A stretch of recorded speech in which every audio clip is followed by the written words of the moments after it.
Dubai और जद्दा की फैक्ट्रियों के हवाले से तमाम रिकॉर्ड और दस्तावेज मौजूद हैं। Do you know who owns the flat? Well, it's on a rent. I'm renting on a rent basis, which comes from every quarter from Pakistan. Park lane के ऊपर जो अपार्टमेंट्स हैं वो अल्हम्दुलिल्लाह हमारे हैं। मेफेयर में और पार्क लेन में घर है जी वो हसन के नाम। उनका बेनिफिशियल ओनर जो है वो ये खादिम है, वो हसन के नाम। उनको होल्ड करनी है इस वक्त मरियम नवाज शरीफ मेरी हमशीरा जो है। मेरी सेंट्रल लंदन में प्रॉपर्टीज तो दूर की बात है, मेरी पाकिस्तान में भी कोई प्रॉपर्टी नहीं है। मेरी तकरीबन 1 अरब के तकरीबन कोई 90-95 करोड़ के असासे। क्योंकि हम हुक्मरान हैं, हुक्मरान फैमिली से ताल्लुक है। चौधरी साहब, ये जो फ्लैट्स हैं, आपको पता है कि पाकिस्तान की हालिया सियासी तारीख के अंदर इनका जिक्र बहुत हुआ है। पनामा केस के हवाले से नाज़रीन आपको इल्म होगा कि जब ये केस सामने आया तो बताया गया कि ये हमारे पास ज़राए हैं, ये वो ज़राए हैं, ये भी बताया गया कि जी ये इन फ्लैट्स के साथ मोहतरम नवाज शरीफ साहब का कुछ लेना देना नहीं है। और वो ज़ाहिर है उन्होंने कहा जी दादा ने जो है अपने पोतों को दे दिए। पहले ये इनके पास इनकी ओनरशिप में थे या फिर ये किराए के ऊपर थे।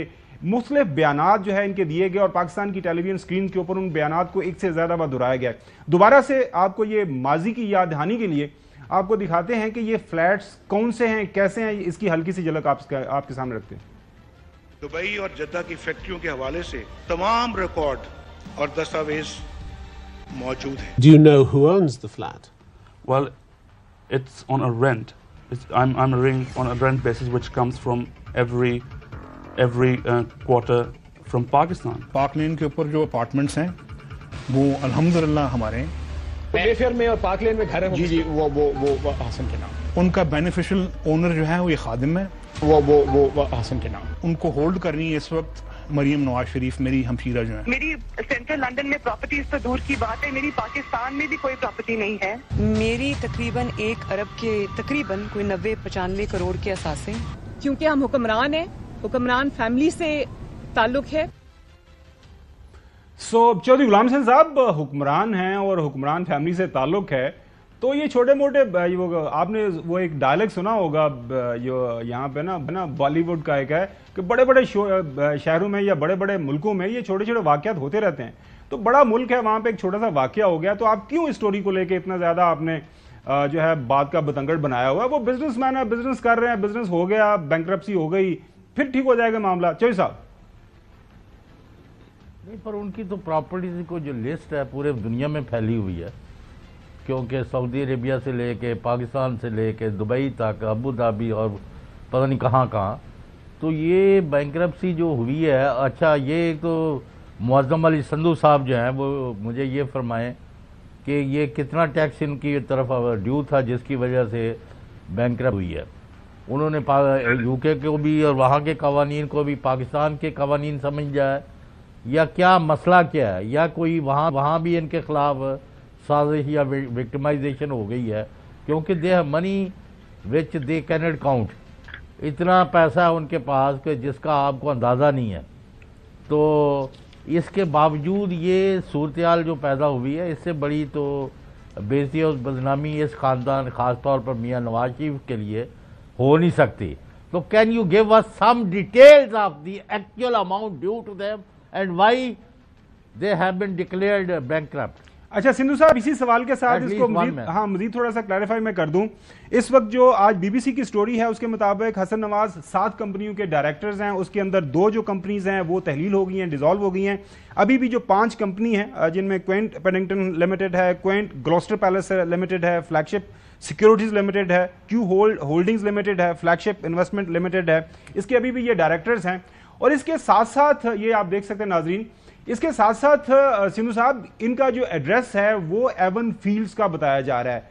और मैं ये देख रहा था कि अगर आप बैंकरप्ट हो जाएं तो आपकी मलकियत में जितनी चीजें होती हैं, इंक्लूडिंग आपका रेफ्रिजरेटर तक भी, गाड़ी से लेकर रेफ्रिजरेटर तक सब कुछ जो है बहक़ सरकार उसको जब्त कर लिया जाता है या सरकार उसकी ऑक्शन करती है। और उसके साथ साथ मैं ये भी देख रहा था कि चूंकि वो बहुत ज्यादा, आप ज़ाहिर है मुहज़्ज़ब दुनिया में आप लोग रहते हैं कि बंदा बहुत गरीब हो गया है, बिल्कुल फुकरा हो गया है, तो रियासत उसको पैसे भी देती है। और जो मेरे पास खबर है उसके मुताबिक ان کو ماہانہ 680 پاؤنڈ بھی ملا کریں گے جو بی بی سی کی رپورٹ کے مطابق. تو یہ بتائیے گا کہ ابھی ان کے اوپر ایک ٹیکس کتنا تھا اور یہ جو جائیداد ان کے نام ہے اس کا سٹیٹس کیا ہوگا؟ بینکرپسی کے بعد وہ جائیداد بحق سرکار پاکستان کے اندر تو ضبطی ہوتی ہے. معظم صاحب. جی سر شکریہ سر. سب سے پہلے تو چوئی صاحب نے جو بات کی ہے یہ ہم کچھ فائنینشیل ایڈوائزرز اور کچھ لیگل ٹیم کے ساتھ یہ چیزیں ڈسکس کر رہے تھے. اس کی چوئی صاحب کوئی انفارمیشن اویلیبل نہیں ہے کیونکہ یہ ان کا پرسنل ایک لیگل ڈاکومنٹ ہے. کورٹ گزٹ میں صرف پبلک جو ڈاکومنٹ پبلش ہوتا ہے جو پبلک ایکسیس کر سکتی ہے وہ یہ ہے کہ this person has been declared as a bankrupt. یہ تو ایک بات ہے. دوسری بات یہ ہے کہ اب ایک رف ایسٹیمیٹ لگا لیتے ہیں کہ کتنا اگر تھوڑا بہت ہوتا 50,000 لاکھ پاؤنڈ ہوتا تو کیا یہ اپنے آپ کو بینکرپٹ ڈکلیئر کرتے پبلکلی اپنے آپ کو اس طرح پبلش ہونے دیتے بینکرپٹ. اور کیا کیونکہ بینکرپٹ ہونا اٹ سیلف اس کی لیگل امپلیکیشن بہت واسٹ ہے اور بہت بڑی ہے.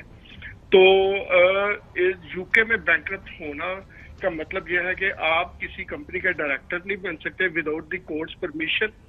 اس کے علاوہ آپ کوئی بھی امپورٹنٹ جو پبلک ڈیوٹی ہے پبلک رول ہے اسپیشلی لائک آپ ریپرزینٹیٹیو پبلک ریپرزینٹیٹیو الیکٹ نہیں ہو سکتے, کاؤنسلر نہیں بن سکتے, ایم پی نہیں بن سکتے. آپ کے خلاف جو ریسٹرکشن آرڈر ہے جب تک وہ ختم نہیں ہوتا تو اگر ان کے خلاف بینکرپسی ریسٹرکشن آرڈر بھی آتا ہے اس کے ساتھ تو یہ ساری چیزوں کے لیے ڈسکوالیفائی ہو جاتے ہیں. اور یہ ابھی چونکہ بی بی سی نے بھی کہا اور میں خود بھی دیکھ رہا ہوں کمپنی ہاؤس یو کے کی ویب سائٹ پہ کہ یہ 7 میں سے 2 کمپنیاں ان کی ڈیزالو ہیں اور 5 کمپنیوں میں اسٹل یہ ڈائریکٹر ہے.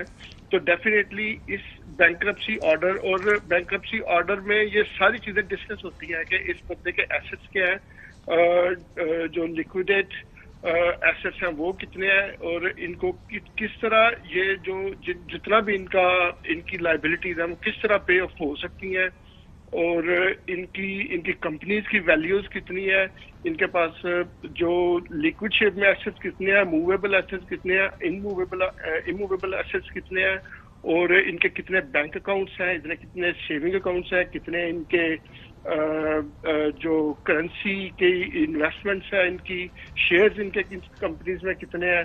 تو each and every single thing وہاں پہ کیلکولیٹ ہوتی ہے جب بینکرپسی آرڈر. میں نے کچھ کہنا جی اچھا صاحب. اچھا سندھو صاحب آپ کمپلیٹ کر لیں. بالکل صحیح کہہ رہے ہیں کہ ہر چیز کاؤنٹ ہوتی ہے.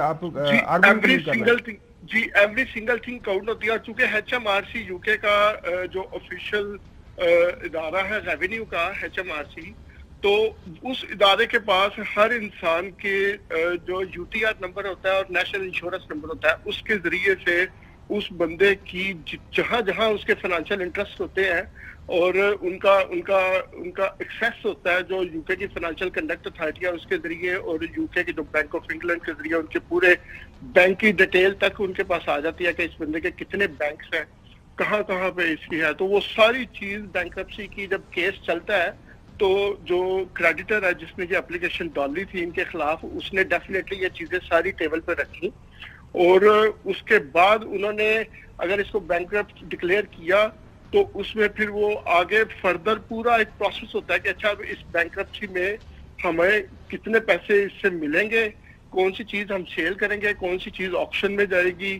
کہاں کہاں سے ہمیں کیا ریکور ہوگا اور کون سی چیز. وہ تقریباً everything they get recorded, وہ کوئی بھی نہیں چھوڑتے. لیکن انلیس جی سر